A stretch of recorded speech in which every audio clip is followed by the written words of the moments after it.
No, I But am this is what we recording now. do. We get talking and we're not recording, and then we don't get to share I it with know. other people. So what was it we were saying about horses being happy? Is that something you think horses do? Yeah, Is happy a horse thing? I don't. I mean, I think I see horses that can be content and definitely playful and full of joy, but happiness as an actual um, state that we know it as, or as I know it as, I'm not sure. I'm not sure. Mm. I don't think it ties in with the there's this, I always talk about the similarities and the differences, Yeah. and they're both hugely important, and you can't have one without the other. Being aware of the similarities is great, but you can't disregard the things that we don't have in common. And I think happiness fits into the state, the actual happiness word of a state of emotion sits into something that we don't have in common, Yeah. as in feeling in the same way. Yeah, I think we because it's a word that we use so much, maybe because we identify with it so much. Yeah. We want to be happy. But what does being happy mean? Being at peace, being content. What would you, when you're happy, what are you feeling? What does happy feel like to you? Yeah, um well, it's funny because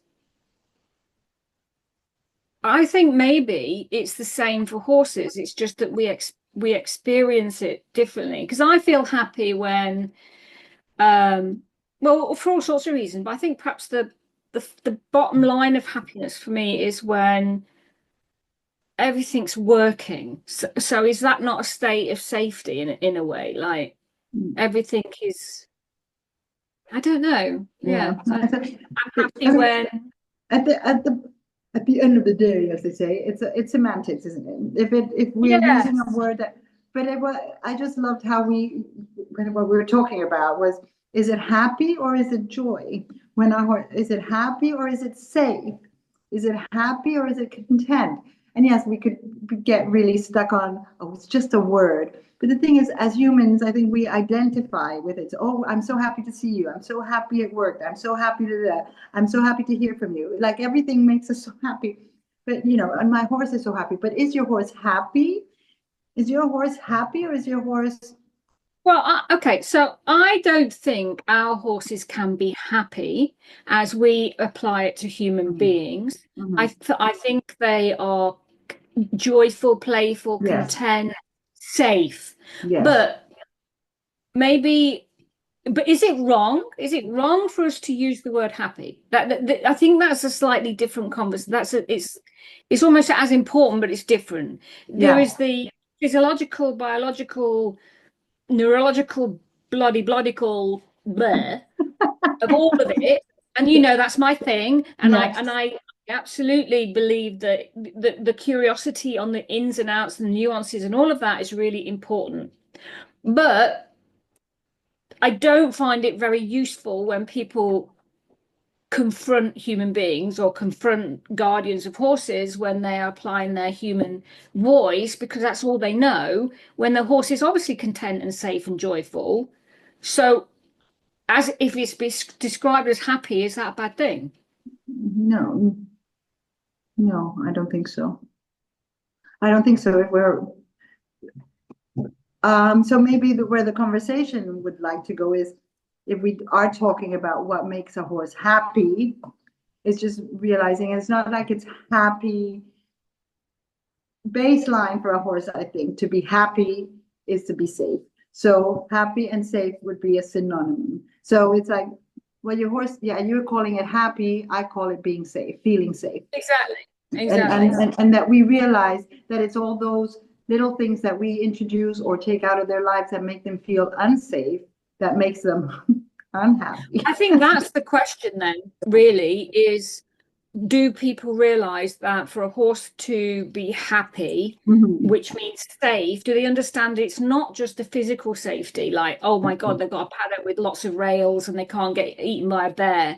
The safety part for horses is is so much more complex, and that Absolutely. definitely needs unpacking. You Mhm. know, the right nutrition, the right friends. Do they have movement? Do they have autonomy and choice within in a domestic setting? Yes, are they physically safe? But it's all about, I think that's to create happiness, the safety has to be explored. And Yes. then there's deeper understanding, I And think. then by definition, and this is a very personal opinion, I find it very difficult to accept that a horse can be declared happy when it's standing in a box 24/7. Oh, my horse is happy. Yeah. He's got his food. He's I, got it. yeah, I agree. I agree with that 100%. However, we have to, I think, be mindful Mhm. that, like, we were having this discussion about your guys, and you couldn't understand why they weren't just exuberant being out on the mountain. Yeah, It's not that the horse in the box is happy, it's a condition that he has become conditioned to. And when given the life that horses should have, they don't know what to do with that space. They don't know what to do with that energy, and they don't feel safe in a bigger space that they should feel safer in. So, true. Yeah, it's not black and as white. easy as, particularly when we're talking about domestic horses. But that's not to say we shouldn't strive to give a horse a life that a horse should be happy in or should be safe in Mhm. terms of mental, emotional, and physical.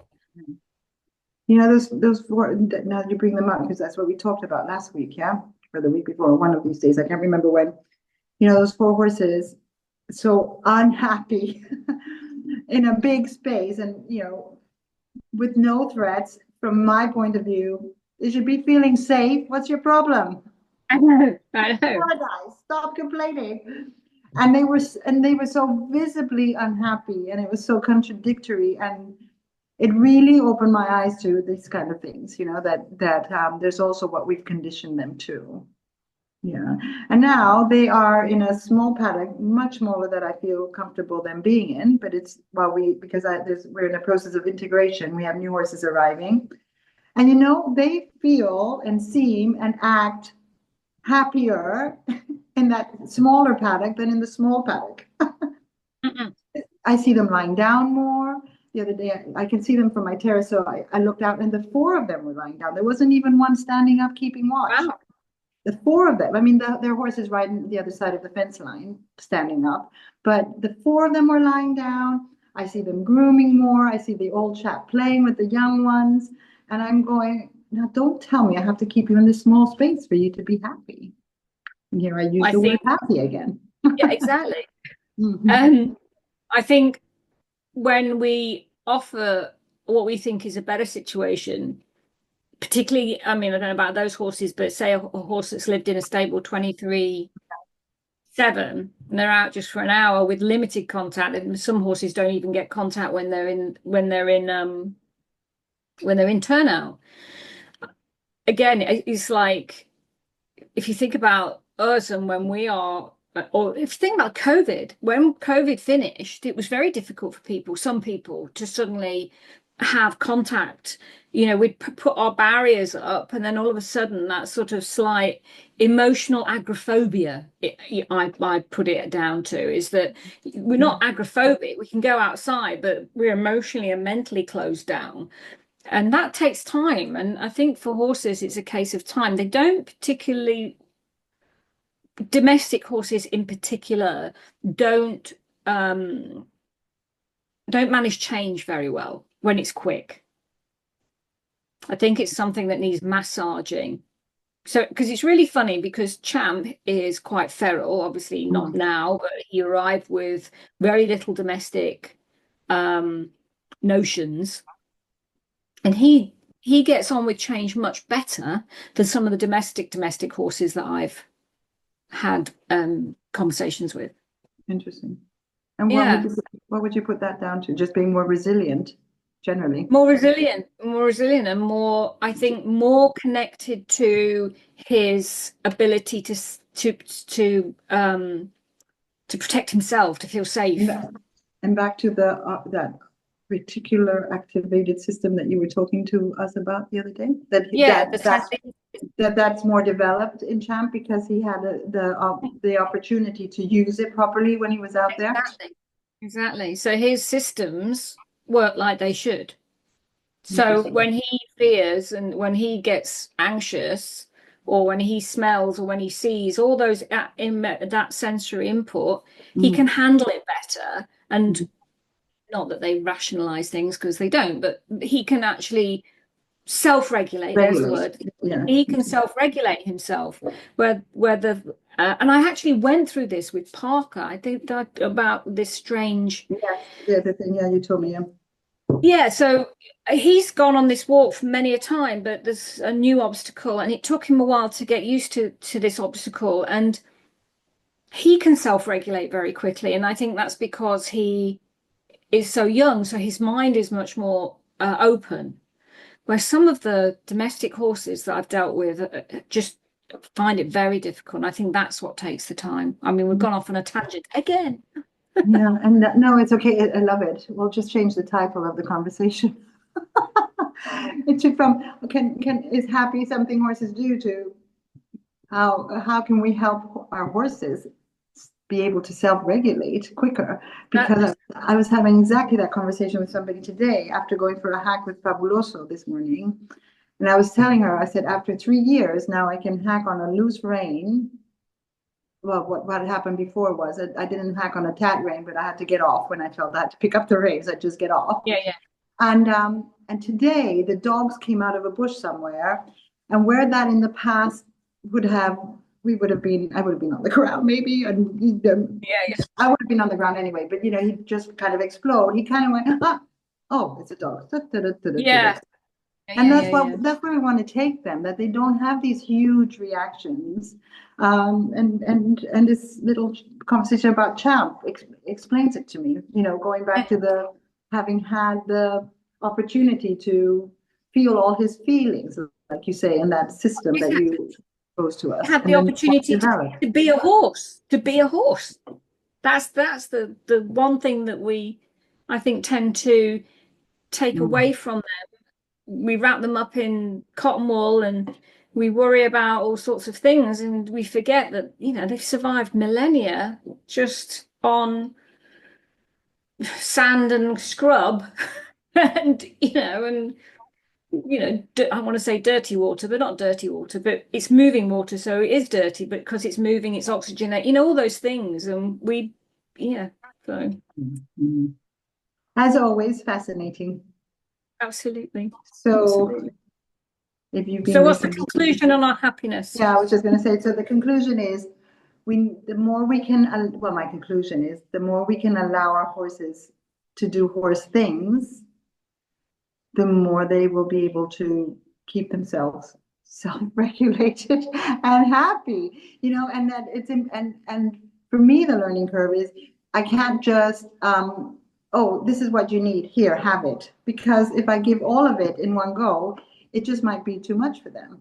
That's going to blow their minds. It blows their minds. And it didn't make any sense to me, but now it makes more sense. That's my conclusion. What's yours? Yeah, well, my conclusion, I think, is this conversation has been a really good reminder that safety for horses isn't just physical. It's about the holistic. It's about the whole of it, the whole of horse, and make sure that everything is met for them.